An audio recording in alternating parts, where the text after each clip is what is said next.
అండి. ఈరోజు మా వారు చింత చిగురైతే తీసుకొచ్చారు. ఈ చింత చిగురుతో అమ్మమ్మ, నానమ్మ చేసినలాంటి కర్రీ అయితే చేసేద్దానండి. న్యాచురల్‌గా ఎటువంటి మసాలాస్ ఏమీ లేకుండా ట్రెడిషనల్‌గా చేస్తున్నాను. మీలో ఎంతమందికి ఇష్టం కామెంట్ చేయడం అస్సలు మర్చిపోవద్దు. నా వీడియో నచ్చితే లైక్ అండ్ షేర్, సబ్స్క్రైబ్ చేసుకోవచ్చు కదా!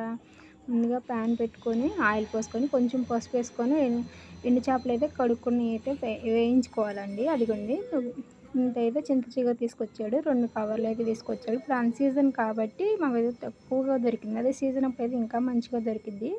ఎండు చేపలు మంచిగా వేగిన తర్వాత అదే నూనెలో ఇంకొంచెం పసుపేసుకొని ఉల్లిపాయలు, పచ్చిమిరపకాయలు, ఉప్పు వేసి మగ్గబెట్టుకోవాలండి. కొంచెం లైట్ గోల్డ్ కలర్ వచ్చింది కదా! టమాటా ముక్కలేసుకొని చూపించే విధంగా చింత చిగురైతే నలిపి వేసుకోవాలండి. ఉన్నదంతా నలిపి వేసుకున్న తర్వాత దాని మీదే ఎండు చేప ముక్కలు కూడా వేసుకొని ఇందులోనే రుచికి సరిపడినంత కారం కూడా వేసుకోండి. పులుపు కాబట్టి కొంచెం ఎక్కువగానే పట్టిద్ది.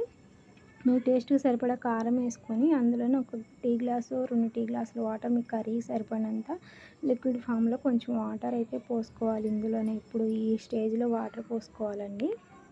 వాటర్ పోసుకున్న తర్వాత చక్కగా కలుపుకొని ఒక 10 నిమిషాలైతే మూత పెట్టి మగ్గించుకోవాలండి. ఇందులో ఎటువంటి మసాలాస్ అయితే మనం వేయట్లేదు. ట్రెడిషనల్‌గా వండుతున్నాము. ఎటువంటి మసాలాస్ లేకుండానే మైల్డ్ ఫ్లేవర్‌తో చాలా అంటే చాలా బాగుంటది. కర్రీ కూడా ఎంతో సేపు పట్టదు. 5 నిమిషాల్లో కర్రీ అయితే చక్కగా అయిపోతది. మేమైతే చక్కగా సాయంత్రం టప్పుడు వండుకొని ఆరుబయట కూర్చొని అయితే తింటున్నాము. ఎంత డైనింగ్ టేబుల్స్ మీద కూర్చొని తిన్నా లేదంటే పెద్ద పెద్ద మాల్స్‌లోకి వెళ్ళి రెస్టారెంట్స్‌లో తిన్నా సరే ఈ ఫీల్ అయితే రాదు కదా! చక్కగా మన పల్లెటూరు వాతావరణంలో కూర్చొని తింటే ఎంత పచ్చడైనా సరే చాలా అంటే చాలా టేస్టీగా ఉంటుంది. చల్లటి గాలి అయితే వచ్చేస్తుందండి. సమ్మర్ అయితే వచ్చేసింది కదా! మేమైతే ఆరుబయటే తింటాం. ఆరుబయటే పడుకుంటామండి. మీలో ఎంతమంది ఇలా చేస్తుంటారో కామెంట్ చేయడం అస్సలు మర్చిపోవద్దు. ఈరోజు వెదర్ కూడా చాలా అంటే చాలా బాగుంది.